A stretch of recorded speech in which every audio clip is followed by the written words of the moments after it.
Merci. Je voudrais indiquer tout simplement que le président Henri Konaté Dièye a appelé donc à voter le président Alassane Ouattara et donner des orientations afin que le président Ouattara soit le candidat unique du RHDP.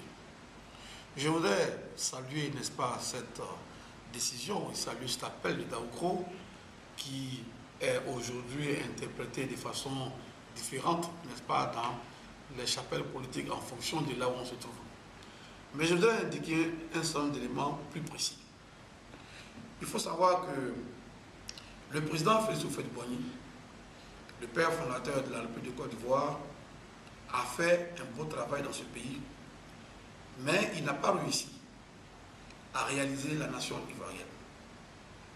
Au-delà de cette difficulté, le président Félix Houphouët-Boigny a donné à la Côte d'Ivoire de grandes plantations d'EVA, d'ananas, de café, de cacao, mais il restait à la Côte d'Ivoire la politique de l'industrialisation, d'où la mise en place d'une politique agro-industrielle soutenue. Cela n'a pas pu se faire.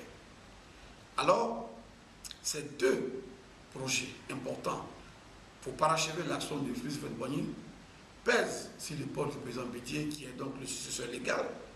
Et au-delà du président Bédié, ces deux problématiques pèsent aussi sur l'épaule du président Ouattara. La problématique est de savoir comment préserver l'héritage de Félix Houphouët-Boigny, comment préserver cela.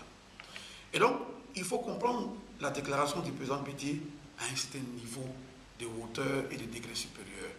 Il ne faut pas descendre pour la comprendre, il faut s'élever pour la comprendre si on aime la Côte d'Ivoire, si on veut que la Côte d'Ivoire aille de l'avant. Le président Henri Konaté Dièye veut qu'on récupère l'héritage de Félix Houphouët-Boigny, qu'on l'améliore et qu'on fasse plus qu'Houphouët-Boigny. Pour le faire et pour le réussir, il faut des préalables. Le premier préalable, c'est de réussir l'État-nation. Réussir l'État-nation, c'est de ramener au niveau de la Côte d'Ivoire les enfants du PDCI, les enfants du RDR, IDPCI, MFA, même les exilés. Nous devons nous retrouver, quel qu'en soit le prix, afin de former cette nation. Deuxième problématique, c'est de nous unir autour des infrastructures fédérateurs, les routes, les ponts, afin que nous puissions transformer notre agriculture pour en faire une industrie et donner l'agro-industrie qui va accompagner l'émergence. Vous comprenez bien que ces deux problématiques importantes pour les atteindre, on ne peut pas le faire dans la désunion, dans le désordre et dans la séparation. Il faut savoir qu'il s'agit du successeur de Félix Houphouët-Boigny, celui-là même qui a été accusé à un certain moment donné de laisser les enfants de Houphouët-Boigny se disperser. Pourquoi diantre s'opposer à Bédié quand Bédié veut rassembler les enfants de Côte d'Ivoire? Pourquoi s'attaquer à Bédié quand Bédié veut donner la chance à Ouattara de poursuivre le travail que Bédié lui-même a commencé? Voilà des questions fortes auxquelles nous devons pouvoir nous poser et avoir des réponses très fortes. Moi, je voudrais lancer un appel à l'apaisement, à toutes les appels politiques. Qu'on soit jeune, qu'on soit femme, qu'on soit cadre, qu'on soit planteur, qu'on soit sans emploi, qu'on soit même de la diaspora, nous devons comprendre que la Côte d'Ivoire a besoin de se développer. Et cette visite, n'est-ce pas, qui a été sanctionnée par cet appel, n'est-ce pas, est un appel au sacrifice. Bédié demande à tous les Ivoiriens de faire un sacrifice, le sursaut d'aller à la paix, le sursaut, n'est-ce pas, de pouvoir donc aller au-delà de l'orgueil. Bédié nous demande d'être humble. Bédié nous demande de tourner la page et de faire en sorte à ce que la Côte d'Ivoire soit unie. Nous pensons que Bédié mérite d'être accompagné. Et je voudrais lancer, n'est-ce pas, un appel à toute la génération, à tous les cadres, au cadre. Comme on le dit souvent, va la terre. Le président Bédié est le chauffeur, il sait où il va, il sait où il peut nous conduire à bon port. Il faut faire confiance à ce discours-là. Aujourd'hui, cet appel a été fait. Ce qui est important, c'est de prendre ce discours, le relire, le décortiquer mot par mot et de comprendre que ce discours a un sens, a une quintessence. Ce discours, il faut le fouiller, le farfouiller, le peser, le sous-peser pour voir ce que ce discours apporte à la Côte d'Ivoire. Et moi, je peux garantir que ce discours apporte à la Côte d'Ivoire la paix et la stabilité. Donc, je voudrais demander aux uns et aux autres de mettre par la terre. Le président Bédié sait où il va. La Côte d'Ivoire a besoin de stabilité et nous devons accompagner, n'est-ce pas, cet appel-là de notre intelligence. Parce que ce qui est important, c'est de regarder autour de nous. Quel enseignement la Côte d'Ivoire a donné, la Côte d'Ivoire de Félix Houphouët-Boigny, au niveau de la sous-région?